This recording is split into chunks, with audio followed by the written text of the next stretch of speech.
आपण quadratic equation या chapter मधल्या आतापर्यंत क्वाड्रॅटिक इक्वेशन सॉल्व्ह करण्याच्या factorization method, completing square method, formula method आणि डिस्क्रिमिनंटची value, nature of the roots असे ऑलरेडी टॉपिक्स विविध व्हिडिओज मध्ये बघितलेले आहेत.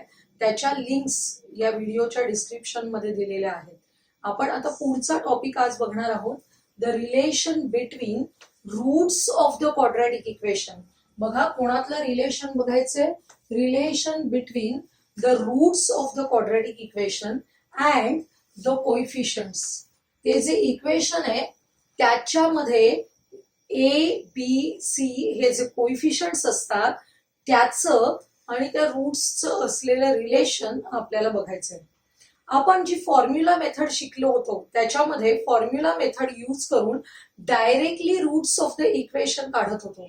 त्याचा आपला फॉर्म्युला होता x is equal to minus B plus minus square root of B square minus 4ac upon 2a. आपण तेव्हाच बघितलं इथे प्लस मायनस एकत्रितपणे लिहिलेलं आहे, पण याच्यामुळे आपल्याला दोन रूट्स मिळतात. एका रूट मध्ये इथे प्लस साइन असेल आणि दुसऱ्या रूट मध्ये मायनस साइन असेल. असे जे दोन रूट्स मिळतात त्यांनाच आपण आता अल्फा आणि बीटा अशी दोन वेगळी नावं देणार आहोत. Every quadratic equation has two roots. These two roots are denoted by alpha and beta. असं जर अल्फा आणि बीटा घेतले आपण तर आपल्याला या अल्फा आणि बीटाचं स्टँडर्ड फॉर्म मधील क्वाड्रॅटिक इक्वेशन मध्ये जे कोइफिशियंट्स आहेत ए बी अँड सी यांच्याशी असलेलं रिलेशन काय आहे ते आपल्याला बघायचंय. बघा, alpha and beta are the roots of the equation ax square plus bx plus c is equal to 0. Then alpha plus beta is equal to, इथे मी डायरेक्ट फॉर्म्युला देते तुम्हाला, पण तुम्ही घरी हे करून बघायचंय. अल्फा प्लस बीटा म्हणजेच यातल्या दोन्ही रूट्सची ऍडिशन करायची. अल्फा प्लस बीटा म्हणजेच आपल्याला या मिळणाऱ्या दोन्ही रूट्सची ऍडिशन करायची. ती ऍडिशन आपल्याला येणार आहे मायनस बी अपॉन ए. आणि जर यामधल्या दोन्ही रूट्सचा प्रॉडक्ट केला, मल्टिप्लिकेशन केलं, alpha into beta is equal to C upon a मिळणार आहे आपल्याला. आपण इथे डायरेक्टली फॉर्म्युला घेतोय कारण पेपरमध्ये मोस्टली आपल्याला प्रूव्ह दॅट असं येत नाही. अल्जेब्रामध्ये आपल्याला या सगळ्या फॉर्म्युल्यांचे ऍप्लिकेशन्स करायचे आहेत, त्यामुळे मी डायरेक्टली फॉर्म्युला घेतलाय. तुम्ही घरी स्वतः ते करून पाहू शकता. हा फॉर्म्युला व्हेरीफाय करता येईल तुम्हाला. बघा, हे रिलेशन अतिशय महत्वाचं आहे. Alpha plus beta is equal to minus c upon a. Alpha into beta alpha plus beta is equal to minus b upon a. Alpha into beta is equal to C upon a. हे दोन्ही महत्वाचे फॉर्म्युले लक्षात ठेवायचे. त्यावर base examples आपण आता पाहणार आहोत. बघा, पहिलं एक्झाम्पल आहे the sum of the roots of the quadratic equation. आपण नेहमी असा वर्ड प्रॉब्लेम असेल तर त्यातले महत्वाचे शब्द अंडरलाईन करून घेऊया. Sum of the roots of the quadratic equation is double their product. काय सांगितलंय बघा, क्वाड्रॅटिक इक्वेशनचे जे रूट्स आहेत त्यांची सम ही कशी आहे, double their product. Find the value of k. आपल्याला इक्वेशन दिलेलं आहे x square minus 4kx plus k plus 3 is equal to 0. असं इक्वेशन असेल त्या इक्वेशनच्या संदर्भातली आपल्याला एक कंडिशन दिलेली आहे, सम ऑफ द रूट्स. आता रूट्स आपण अज्युम करायचे. कोणते रूट्स घ्यायचे, alpha and beta are the roots of the equation. आणि या दोन फॉर्म्युल्यांचा वापर करून, या दोन रिलेशन्सचा वापर करून आपल्याला के ची व्हॅल्यू काढायची. बघा, इक्वेशन लिहून घेतलं आपण.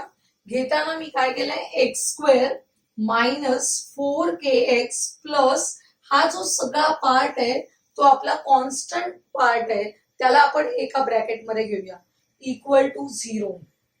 म्हणजे हे इक्वेशन आता आपण स्टँडर्ड फॉर्म मध्ये मांडलेलं आहे.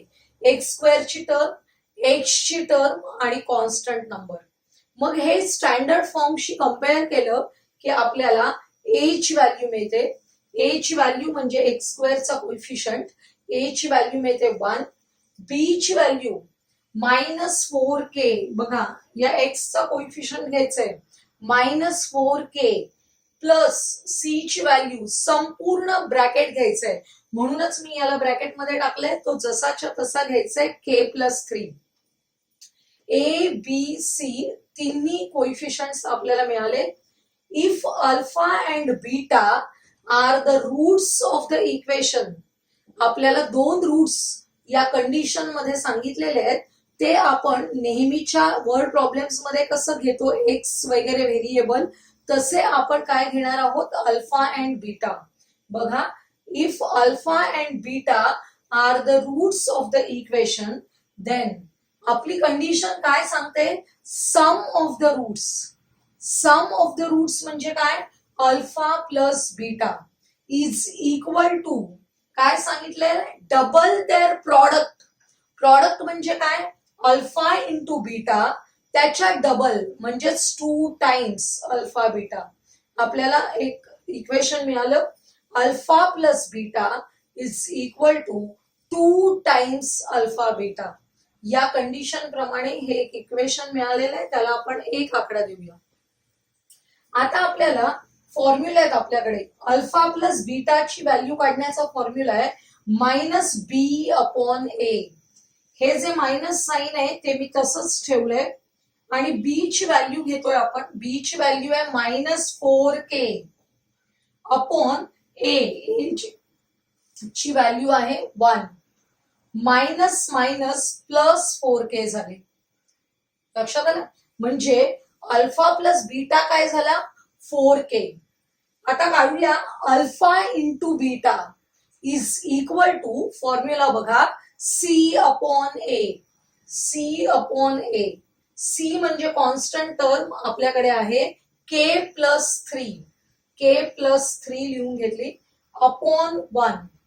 म्हणजे आपल्याला अल्फा इंटू बीटाची व्हॅल्यू मिळाली k+3. या दोघांना पण आपण नंबरिंग दिलं 2, 3. तर आपल्याला टोटल 3 इक्वेशन्स मिळाले फ्रॉम 1 to 3. आपल्या या फर्स्ट इक्वेशन मध्ये आपल्याला अल्फा प्लस बीटा पाहिजे होता. तो अल्फा प्लस बीटा इथे मिळालेला आहे किती आहे 4k. तो आपण घेऊया 4k is equal to 2 times alpha beta. हे 2 टाइम्सचे 2 लिहिलेले आहेत इंटू अल्फा बीटा. अल्फा बीटाची व्हॅल्यू आपल्याला मिळालेली आहे k+3. ती आपण इथे ब्रॅकेट मध्ये लिहूया k+3. लक्षात घ्या या 2 ने आता मल्टिप्लाय करायचे ब्रॅकेट मधल्या ईच अँड एव्हरी टर्मला. बऱ्याचदा विद्यार्थी फक्त पहिल्या टर्मला मल्टिप्लाय करतात, म्हणून मी मुद्दाम बाण दाखवले. आपल्याला ब्रॅकेटच्या आतमध्ये प्रत्येक टर्मला मल्टिप्लाय करायचंय. बघा 4k is equal to 2 into k 2k plus 2 into 3 6. हे प्लस 2k अपोजिट साइडला आले -2k. 4k minus 2k 2k is equal to 6. k ची व्हॅल्यू आली 6 डिवाइडेड बाय 2. हा 2 अपोजिट साइडला गेल्यावर डिवाइड करावं लागेल. 6 डिवाइडेड बाय 2 k ची व्हॅल्यू मिळाली 3. अशा टाइपचे एक्झाम्पल्स आपल्याला 3 मार्कांसाठी क्वेश्चन नंबर 3 मध्ये तुम्हाला येतात. आपण सेकंड एक्झाम्पल बघूया. Alpha beta are the roots of the equation. Find alpha square plus beta square and alpha cube plus beta cube. बघा आपल्याला इक्वेशन दिलेलं आहे y² - 2y -7 is equal to 0 which is in the standard form. ते दिलेलं आहे ते standard form मध्ये. मग आपण ते कम्पेअर करून a b c च्या व्हॅल्यू लिहून घेतोय. a ची व्हॅल्यू लिहिली. a ची व्हॅल्यू म्हणजेच y² चा coefficient which is equal to 1. b ची value coefficient of y which is equal to -2 आणि c ची व्हॅल्यू आहे -7. आपल्याला ए बी सी च्या व्हॅल्यूज मिळाल्या. आपल्याला त्यांनीच दिलेलं आहे यावेळी गणितामध्ये alpha and beta are the roots of the equation. मग आपण बघितलं की relation between alpha and beta मध्ये दोन फॉर्म्युले बघितले होते. Alpha plus beta is equal to minus b upon a and alpha into beta is equal to C upon a. हेच फॉर्म्युले आपण वापरतो इथे. पहिल्या फॉर्म्युल्यामध्ये सबस्टिट्यूशन करूया. मायनस, हे मायनस साइन तसंच ठेवलं. बी च्या जागेवर आपण लिहिले -2 ब्रॅकेटमध्ये अपॉन ए च्या ठिकाणी सबस्टिट्यूट केले 1. Minus minus plus +2. डिनॉमिनेटर मध्ये 1 आहेत ते लिहित नाही आपण, लिहिण्याची गरज नसते. म्हणजे अल्फा प्लस बीटा ची व्हॅल्यू मिळाली 2. आता आपण काढूया alpha into beta is equal to C upon A. C ची व्हॅल्यू आहे -7 अपॉन ए आहे 1 इज इक्वल टू -7. त्यामुळे अल्फा इंटू बीटा मिळाला -7. आपलं एक्झाम्पल काय आहे बघा. Find the values of alpha square plus beta square. Alpha square plus beta square ची व्हॅल्यू काढायची आपल्याला. आपण 8वी पासून शिकलेली, मला तर वाटतं आपण 7वीतच शिकलोय, एक अतिशय बेसिक आयडेंटिटी होती. आठवते का बघा. A plus b square is equal to a square plus 2ab plus b square. या आयडेंटिटीचा वापर आता आपल्याला इथे करायचा आहे. एवढंच की आपण त्यात ए आणि बी वापरत होतो, त्याच्या ऐवजी आता आपल्याला घ्यायचे आहेत अल्फा अँड बीटा. बघा, alpha plus beta bracket square काढायचा असेल आपल्याला तर आपण फॉर्म्युला वापरतोय ए प्लस बी ब्रॅकेट स्क्वेअर. काय फॉर्म्युला होता? ए स्क्वेअर म्हणजे काय होणार आपला alpha square plus beta square plus 2ab. अशा प्रकारे आयडेंटिटी वापरून आपण अल्फा आणि बीटाच्या फॉर्म मध्ये हे एक्सप्रेशन मिळवलेलं आहे. बघा, आता हा जो पार्ट आहे +2ab तो अपोजिट साइडला जाईल तेव्हा काय होईल -2ab.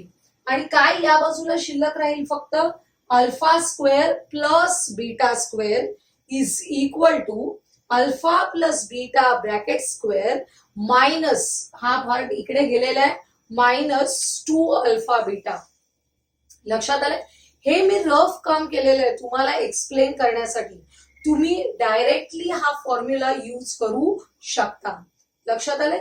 आता आपण या फॉर्म्युल्यामध्ये अल्फा प्लस बीटाची इथे मिळालेली व्हॅल्यू लिहूया 2 स्क्वेअर -2 इंटू अल्फा इंटू बीटाची व्हॅल्यू आहे -7.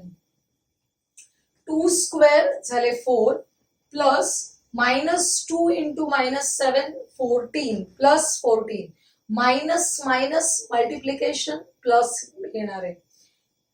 4 प्लस 14 18 झाले.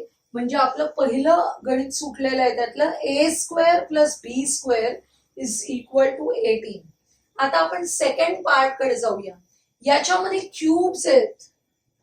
मग आपण क्यूब्स साठी पण 8वीतला तो एक्सपान्शन फॉर्म्युला आठवूया ज्याच्यामध्ये आपण A plus B bracket cube करत होतो.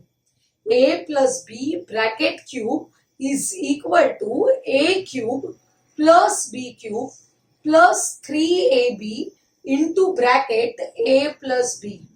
आपण त्याच फॉर्म्युल्यामध्ये instead of A and B alpha beta वापरणार आहोत. बघा, आणि मी फॉर्म्युला थोडा नेहमीपेक्षा उलट पद्धतीने लिहिलाय कारण इथली किंमत सोयीची काढता यावी म्हणून. बघा, alpha plus beta bracket cube कधी मिळतो आपल्याला? जेव्हा काय असेल त्याचं एक्सपान्शन काय असतं अल्फा प्लस बीटा ब्रॅकेट क्यूबचं alpha cube plus beta cube plus 3 alpha beta into bracket alpha plus beta. आता आपण काय करतोय, हा जो 3 alpha beta into alpha plus beta हा जो पार्ट आहे ही पूर्ण टर्म आहे ती अपोजिट साइडला घेऊन चाललोय. त्यामुळे हा प्लस साइन आहे ती अपोजिट साइडला गेल्यावर काय होणार आहे मायनस होणार. आणि आपल्याला व्हॅल्यूज मिळणार आहे अल्फा क्यूब प्लस बीटा क्यूबची. Alpha cube plus beta cube is equal to alpha plus beta cube bracket cube minus 3 alpha beta into bracket alpha plus beta. लक्षात आलंय तुम्हाला? आपण मूळ आयडेंटिटी वापरली कशाची? ए प्लस बी क्यूबची, आणि इथे वापरलेली आहे ए प्लस बी स्क्वेअर. तुम्हाला सगळ्यांना माहित असलेलेच ते फॉर्म्युले आहेत, फक्त इन्स्टेड ऑफ ए अँड बी आपण वापरतोय अल्फा अँड बीटा. तुम्ही परीक्षेला हे रफ काम करण्याची गरज नाहीये, डायरेक्ट फॉर्म्युला लिहा. Alpha cube plus beta cube is equal to, formula लिहून घेतला आपल्याला इथे मिळालेला, आणि आपण त्याच्यामध्ये आता व्हॅल्यूज घालतोय. अल्फा प्लस बीटाच्या ठिकाणी व्हॅल्यू सबस्टिट्यूट केली 2. अल्फा इंटू बीटाच्या ठिकाणी आपण काय सबस्टिट्यूट करतोय? -7. त्यामुळे आपल्याला एक्सप्रेशन मिळालं 2 क्यूब मायनस 3 इंटू अल्फा बीटाच्या ठिकाणी सबस्टिट्यूट केले -7, अल्फा प्लस बीटाच्या ठिकाणी सबस्टिट्यूट केले 2. डिनॉमिनेटर इथे सॉरी नेक्स्ट स्टेप बघा, 2 क्यूब 8 आला, minus minus plus 2 into 3 21, 21 into 2 42. त्यामुळे 8 प्लस 42 इक्वल टू 50. आपल्याला दोन्ही व्हॅल्यूज मिळालेले आहेत. Alpha square plus beta square ची व्हॅल्यू आली 18, आपण फर्स्ट स्टेप मध्ये काढलेली आहे. सेकंड मध्ये alpha cube plus beta cube is equal to 50. अतिशय सोपं आहे, फक्त आपल्या सगळ्या स्टेप्स लक्षात ठेवायच्या. सुरुवातीला दिलेलं इक्वेशन स्टँडर्ड फॉर्म मध्ये आणायचं, एबीसीच्या व्हॅल्यूज लिहून घ्यायच्या. हे जे फॉर्म्युले आहेत 2, त्याप्रमाणे अल्फा प्लस बीटा काढून घ्यायचा, अल्फा इंटू बीटा काढायचा, आणि या आयडेंटिटीज मध्ये मिळालेल्या सबस्टिट्यूट केलं की आपल्याला हव्या त्या व्हॅल्यूज मिळणार आहेत. लक्षात आलंय तुम्हाला? आता जे आपण 2 एक्झाम्पल्स बघितले ते दोन्ही तुमच्या पुस्तकामध्ये स्टार एक्झाम्पल्स म्हणून दिलेले आहेत. स्टार एक्झाम्पल्स म्हणजेच हॉट क्वेश्चन्स असं पुस्तकामध्ये त्यांनी एक्सप्लेन केलेलं आहे, सूचना दिलेली आहे. तर असे एक्झाम्पल्स तुम्हाला पेपरमध्ये क्वेश्चन नंबर 4 मध्ये येणार आहेत. तर त्या दृष्टीने या एक्झाम्पल्सची तयारी करताना हे जे इक्वेशन आहे तिथे वेगळं कोणतंही इक्वेशन पुस्तकातलं घेऊन या टाईपचे एक्झाम्पल्स तुम्ही सरावासाठी करू शकता. हा व्हिडिओ जर तुम्हाला आवडला असेल तर तुम्ही व्हिडिओला लाईक करा, आणि पुढील क्वाड्रॅटिक इक्वेशन मधील वर्ड प्रॉब्लेम्स आणि how to form quadratic equation when 2 roots are given हे पाहण्यासाठी आपल्या चॅनलला सबस्क्राईब करायला विसरू नका.